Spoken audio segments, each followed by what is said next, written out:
guys asked for it, and we're gonna do it.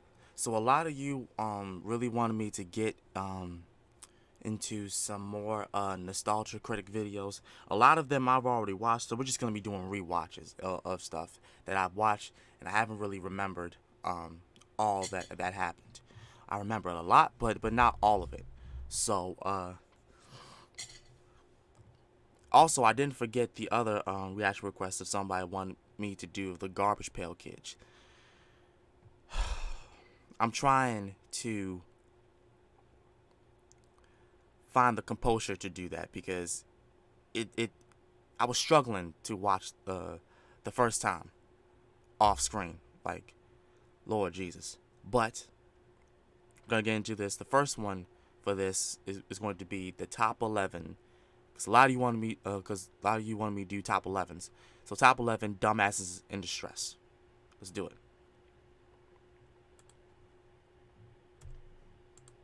Hello, I'm a nostalgia critic. I remember it so you don't have to. We're all familiar with the term damsel in distress, the helpless female who always has to be rescued by the male, and in return turns herself into the reward. It's a cliche as old as time itself. But in recent years, it's gone through sort of an equal rights movement. We've discovered that even males have to be rescued once in a while, and that truly, stupidity knows no gender. But god damn it, do they have to be so obnoxious? The cliche is bad enough, but when a character clearly shows that he or she can take care of themselves, it just pisses you off when you're the one who has to save them in the end. Or on top of that, if they're just annoying as hell to begin with. Now, I'm not talking about all repeat hostages. For example, April O'Neil got captured all the time, but she was also funny, clever, and had a very likable personality. Indiana Jones's father got captured a lot, but again, he was a lot of fun to have an adventure with. These are the people you want to smack in the face every time they get in trouble. They're the obnoxious little pawns whose only purpose is to be rescued. To the point where you just want to say, you know what? Let the train hit them. And I'm here to count down the top 11 of them here today. Why top 11? Because I like to go one step beyond. So, sit back and enjoy the top 11 dumbasses in distress.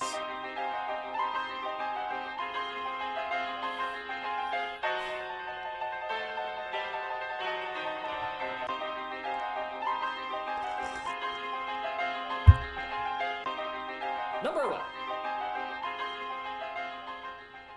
Mary Jane Watson. Now I'm going mainly by the movies with this, though I did hear she gets kidnapped a lot in the comics and the cartoon. Yeah, she's nice and all, but it's pretty clear she's just there to be the person Peter saves. I mean, let's do a quick count of how many times Peter saves her. 6 times. That's 6 times in 3 movies. Some would say 1 is enough, but 6? Hell, one time was actually in a lunchroom. A fucking lunchroom! Are you kidding me? She can't even eat without somebody having to save her? We honest to God have to protect her from her own food? Put traffic cones around that apple juice. That shit is lethal. About the fact that the reason Peter stays away from her is because he's afraid that if the enemies find out who he is, they'll kidnap her. Well, she found out in the second film that she was already in peril 5 times before that point. He's got a point. After she got together with him, she was only kidnapped once. So I guess in a way that's sort of an improvement. The only film where she actually starts to become a 3-dimensional character is in the third one. But even then, ironically, people say there was a little too much of her. And that most of the time it was just her bawling out Peter anyway. Oh, don't worry though, she'll be hanging out of a building in a few seconds. I love Kristen Dunst, but man, Mary Jane is a Mary Payne. Some dream, huh? He has a point. Number 10. Kaleigh from Quest for Camelot. Oh, goodness. Okay, this chick wants to be a knight at a time when women aren't allowed to be knights. Well, good for her going against the norm and wanting to be strong. Right. But the only problem is she isn't strong. And I don't mean physically, I mean in any sense. All she ever says is how she's going to be the world's greatest knight, and yet every other second she always has to be rescued by a blind man. A friggin' blind man! It's true though, he was the one that was mainly protecting She was her. just starting out, and she only got better as time went on. But no, she gets captured again, and has to be saved this time by a chicken. A friggin' chicken! Lady, at your service. Lady, if you're put in situations where a blind man and a chicken can do better than you, maybe knighthood shouldn't be your first option. Well, I see no reason why I can't come along. I can think of only one time where she saved the blind guy, but that's it. Every other time, it's just her getting captured and yet still boasting about how she's gonna be the world's greatest knight. Young lady, you definitely need a career change. Something. I want to save Camelot. Number 9. Willie and Short Round from the Temple of Doom. Lord. Say what you will about the other Indiana Jones movies, but they had some kick-ass leading ladies. Marion? Awesome. Dr. Schneider? Awesome. That Russian dominatrix? Weird, but still awesome. And then you got Willie. That pain in the ass who never shut the fuck up. We're not sinking! We're crashing! She contributes nothing, constantly has to be saved, and all she does is bitch and moan throughout the entire film. Wait a second, Andy! I can't go to Pancop! I'm a singer! Oh, I need to call my agent. Oh, now that's a lady I want to fight for. The biggest trouble with her is the noise. She's so annoying that Indy would rather make out with naked statues. Hey, at least they're quiet. Hey, I'm right here. But she's not the only one who's a pain in Kaleigh's balls. Short Round is also an obnoxious little fortune cookie. Okie dokie, Dr. Jones, hold on to your potatoes. I don't know if it's mean to say or not, but his accent drives me nuts. Well, not for Actually, I me. take it back. Personally, It's I not like the his accent. It's the fact that he screams every line with that accent. You say just stand against the wall. It wasn't me. It's you. My God, God, shut up! come on, let's go, let's go. I could watch that scene where he gets smacked like a bajillion times. Joy! I also love that scene where he breaks through the bridge. Fall! Not very funny. To his credit, he does help Indiana Jones out once in a while, and I guess it is pretty cool that he can drive a friggin' car. But most of the time, he's just being rescued from the bad guys and screaming all the way.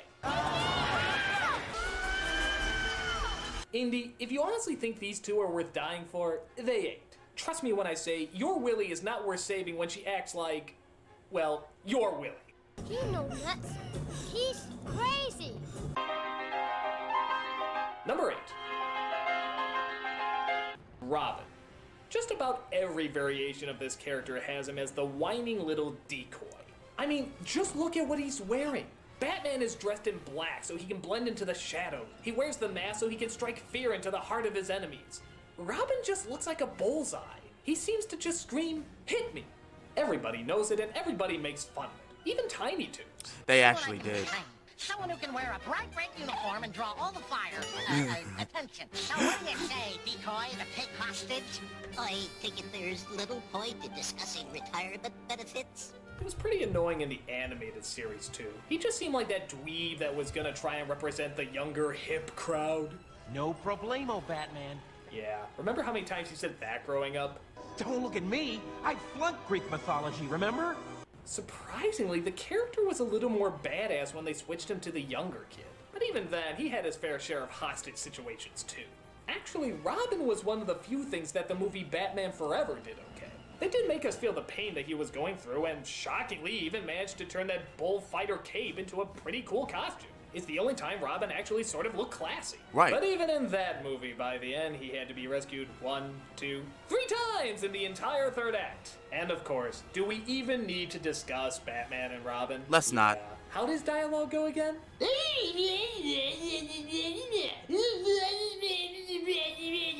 Well, he may be the world's most famous sidekick, but he's also one instance where you just want to say, maybe I should let him drop. Holy migraine! Number 7. Inspector Gadget. Yeah, let's ignore that piece of dick movie and just focus on the cartoon. Inspector Gadget really pisses me off because he has all the power in the friggin' world. He's like RoboCop times 10. He has every gadget for every problem. And what always ends up happening? His damn 10-year-old niece always has to save him. Always, like that's the crazy thing in that series. She always God, had to why be the didn't one they to just save give him. her all the cool little gadgets. I mean, true, she has that book and that watch, but couldn't they just put all that stuff in an intelligent person? In fact, how cool would it be if Penny got all those gadgets? Pretty fucking sweet. As much as Penny always had to rescue her uncle, it was sort of a strange circle of abductions they had going on. When Inspector Gadget gets in trouble, Penny has to save him. When Penny gets in trouble, Brain has to save her. But when Brain gets in trouble, Corporal Cape Man has to save him. But if Corporal Cape Man gets in trouble, well, the fucking world blows up. Bottom line, just don't rely on this idiot. He's a fucking lemming. I guess he made the show fun for kids, but man, someone seriously needs to give this inspector a clue. You can count on me, Chief. I'm always on duty. Yeah, right. Number 6. Lois Lane. Well, you know, you can't have a dumbass in distress without mentioning her. A lot of this depends on what version you go to, though. If you go to the older comics, she's just a dimwit who needs rescuing. Black and white show, dimwit. Old cartoon, dimwit. By the time the movies hit, though, she was a little bit more developed and grew much more attitude. The same thing can be said for the animated series, where they turned her into a much more cynical and enjoyable character. But you could make the argument that this only made her worse. In the old days, it was just common for women to just be the reward for the man, and therefore be underdeveloped. But with the movie and the cartoon, they developed her as a tough, no-nonsense person. She would do anything to get the story and was determined to put her all into it. So really, her getting kidnapped all the time doesn't make a whole lot of sense. I guess the idea is that she's way in over her head, but they establish that she can be really smart. And a smart person wouldn't constantly need someone to save her. She could probably take care of herself. By doing this, she becomes less of a character and more of an annoyance. You just want to say, dude, don't go in there. You know what's gonna happen. Right. Take the hint. This also makes her maybe a little bit too reliable on Superman. For someone so smart and independent, she sure is willing to just throw herself for him, isn't she? They even poke fun of how many times Superman rescues her. You just hold on that little lady and you'll be along. Miss Lane. Lane? Lois Lane? The one Superman always saves? Afraid so. At least with April, you sort of knew she was greedy and probably deserved what was coming to her. On top of that, she served as the hero's means to interact with the human world. Right. Lois's job just seemed to be to get caught, and then report on it. I admire later versions for trying to make her more three-dimensional, but maybe that just makes her stupider. I hate to say, I've gotten used to it. Number 5. At least she admitted to it. Jubilee. I am out of tea. She's very similar to Robin in that she was supposed to represent the younger crowd who watched the story, and for a while, she did. In the first few episodes, she actually does have some real good lines. Get down! I don't have a whole lot of choice. I mean, sure, she got caught a lot, but she was starting out, too. But by Right. the time the first season went by, not only was she getting caught a lot, but she was a whiner. Are you blind? Is this gonna take long? What is your problem? He's on our side! With Robin, you sort of knew he was dead on arrival. You know he's never gonna connect with a younger crowd dressed like that. And plus, a grown man hanging out with a little kid, kinda creepy. But Jubilee, despite also having a weird wardrobe, had a better chance of connecting. Hey, her because she was wardrobe part of was the nice. group. I And liked on top her of that, wardrobe. it was a group of rebels, which every kid loves and relates to. Right. So that's why it really sucks that she became such a third wheel. We wanted to feel like that kid who was part of the team, but she mostly just complained until somebody would come along and save her. And we didn't want that representing us. We wanted to fight right alongside them, not be saved all the time. I don't recall her being too much better in the comics, but at least she did have a few more kick-ass scenes. Right, The show, she did. however, her power is about as effective as... A spray! Yeah. What else can you say but... Does a mall baby chili fries? that? Number 4. Scrappy Doo. Oh, Lord. Oh my god, I hate this little turd. He was This always Scooby-Doo's, trying to fight I don't know, somebody. nephew, cousin, weekend son, I have no idea. But he was annoying as hell. He would always act tough and rush into situations thinking he could save the day. Right. Of course, he's the size of an 8-ball. So physical violence is probably not gonna help you here. Let me at him! Let me at him! Naturally, Shaggy and Scooby had to go in and rescue him every time he'd throw himself into peril. Yeah, you're making these guys look brave. Come on, Uncle Scooby. His voice was annoying, the character was annoying, the fact that he never shuts up was annoying. God, he was annoying! Oh, and did I forget to mention his annoying catchphrase? Puppy power. Oh, God. First the Pound Puppies movie, now this? When are you gonna learn that catchphrase isn't gonna catch on? If I ever see a dog like him crossing the street, I'm stepping on the gas. Because the sooner I can eradicate this little bitch from being anybody else's problem, the better. I'm Scrappy Doo!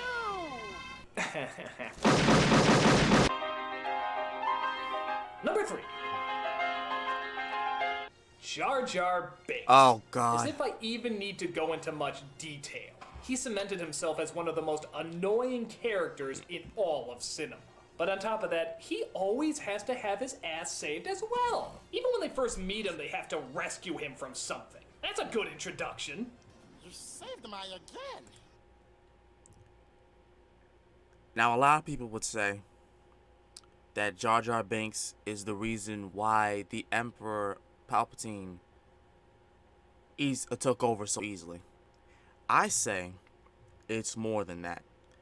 I say that in this prequel right here, the day they met Jar Jar Binks, the entire Star Wars world got fucked over.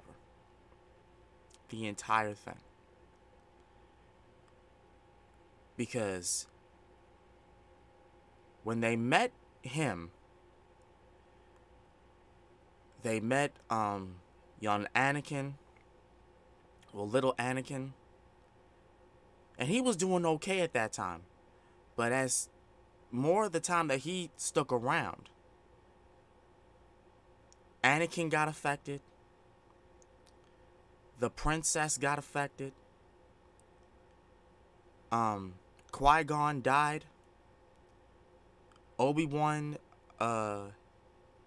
he was, doing the best he could to pull things together, but everything was falling apart.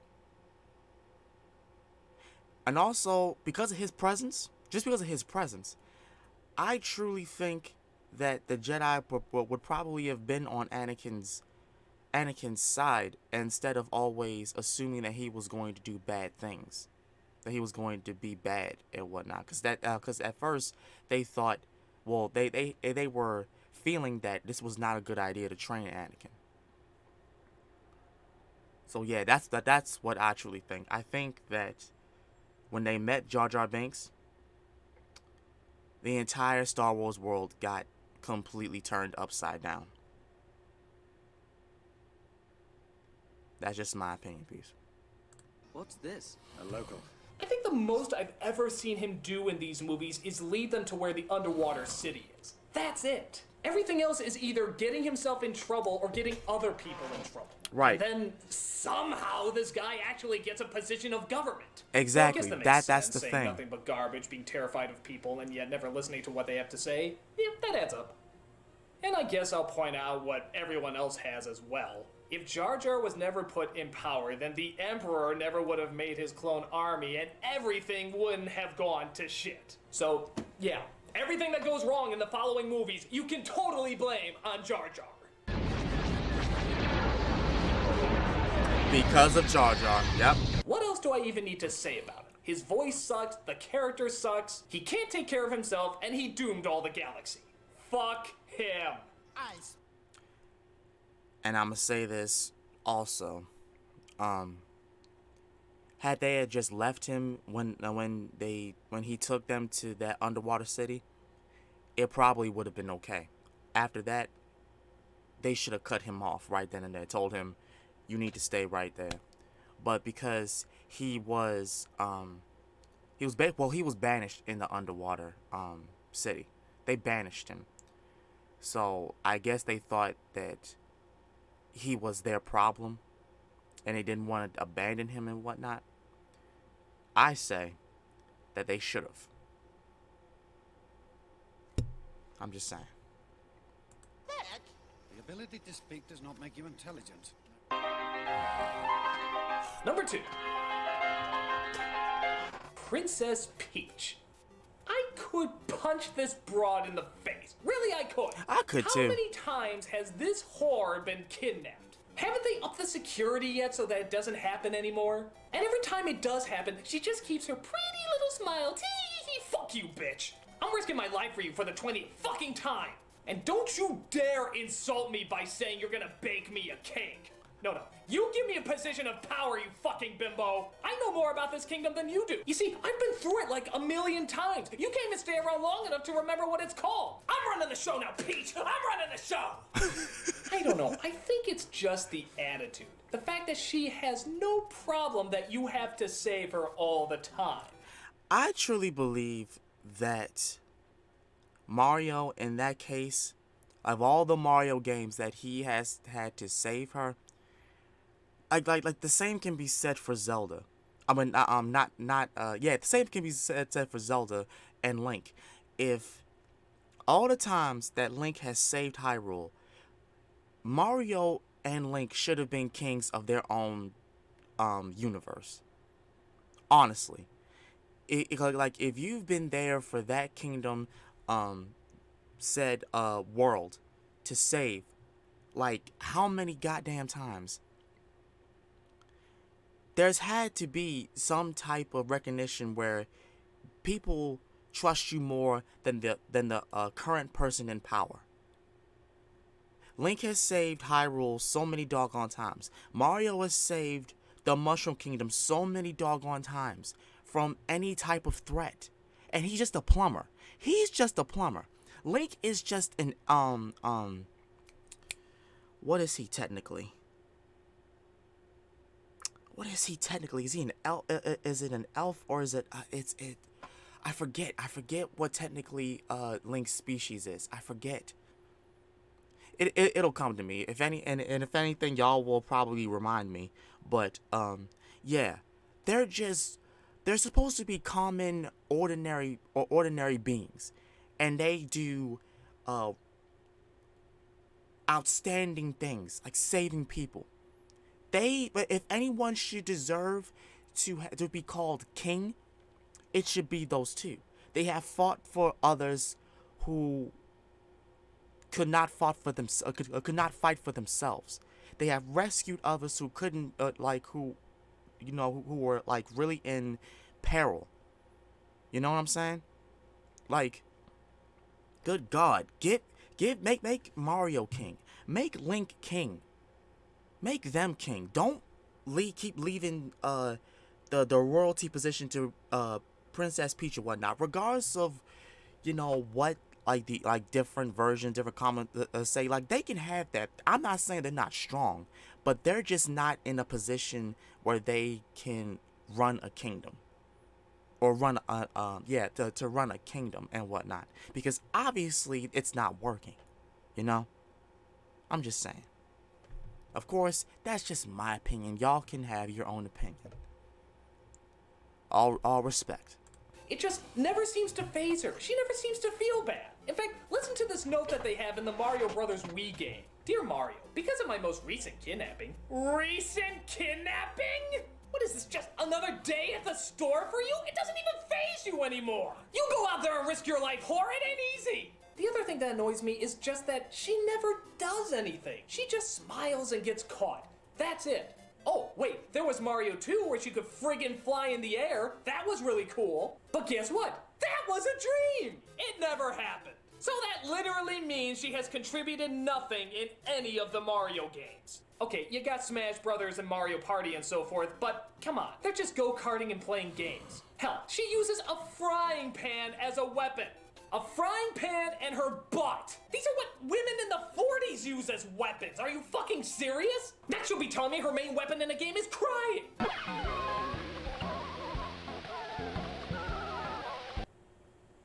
I hate you. Princess Peach. If you still want to save her after all this, well, you'll have plenty of opportunities. Now I know what you're thinking. How can I possibly top Princess Peach, one of the most famous damsels in distress of all time? Well, believe it or not, there is actually one worse. Who could it possibly be? Let's take a look. And the absolute biggest dumbass in distress is Bella from Twilight. This has to be the most selfish, male-dependent, uncaring, manipulative, self-centered, pretentious, idiotic, whining little bitch bag you will ever see in your entire life. And honestly, that wouldn't be too bad a character. That'd be very, very interesting if it was intentional. But it's not. Bella is supposed to represent the everyday teenage girl. If that's the case, then the story really got mixed up who the blood-sucking monster is. She thinks she's tortured even though really she has no problems. She gets a crush on a boy and decides she wants to marry him, even though she's not even out of high school yet. She wants to be turned into a vampire, which everyone has said is throwing her life away. But of course, at the enlightening age of 17, she already knows exactly what she wants. Aren't you glad you followed through with every bright idea you had at 17? Aren't you glad you totally committed to something that you knew you could never make a mistake on at that age? Oh yeah, 17! Nobody ever fucks up at that age! The boyfriend tries to leave her so that he can save her, but she constantly keeps throwing herself off cliffs and putting herself in danger just so he can notice her. Good fucking God. That's right, girls. If your boyfriend leaves you, do exactly this. I assure you it won't backfire in the least. Sure, you might be dead, but that'll teach him. She then gets another boy involved who actually seems supportive and attentive, but she dumps him because the other guy looks at her weird. And by God, how can she turn down a guy with no personality that just looks at her weird?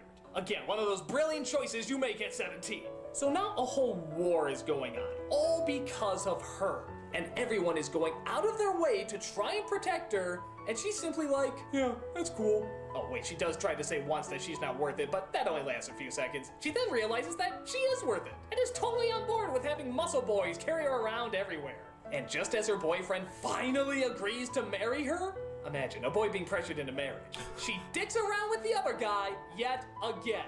Oh my God. I mean, oh my God. I have never seen a character more needy and more insecure. She is such a dumbass in distress that it's actually kind of scary. She is a scary character. In another dimension, maybe she could have been a great Shakespeare villain. This really complex, developed psychotic mind. But as the common, everyday, relatable girl that we're all supposed to identify with, she is, and always shall be, the biggest dumbass in distress. I'm the Nostalgia Critic, and pray for these boys, people. Pray for them.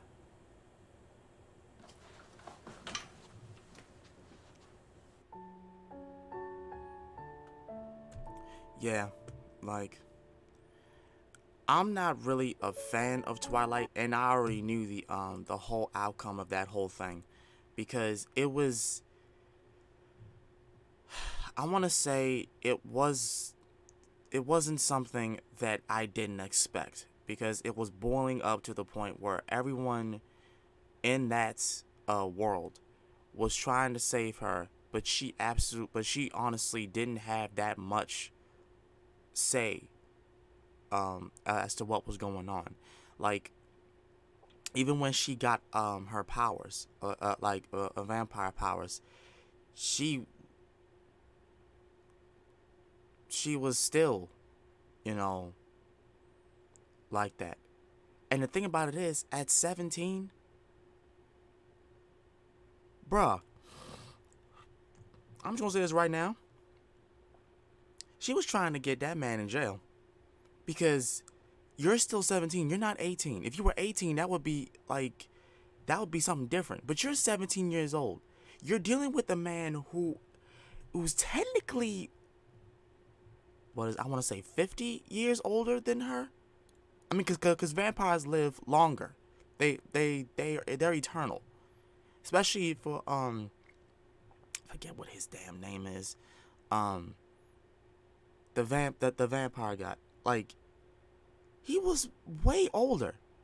So technically this was wrong on a lot of levels. She should have just stuck with the freaking werewolf.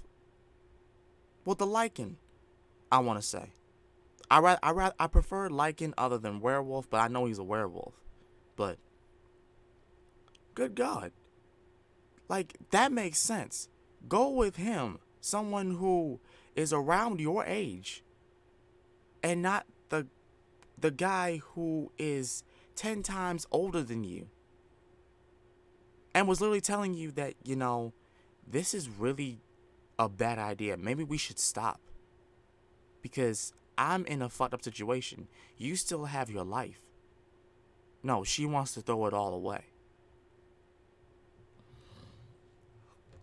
But anyway, that's enough about this. I hope you guys enjoyed this video. If you guys did, please make sure to like, comment, and subscribe. Share this video if you would like. Twitter, Facebook, Instagram. As such, this has been The Real Sakurai, and I will most definitely see y'all again on the next video. I'm out. Peace.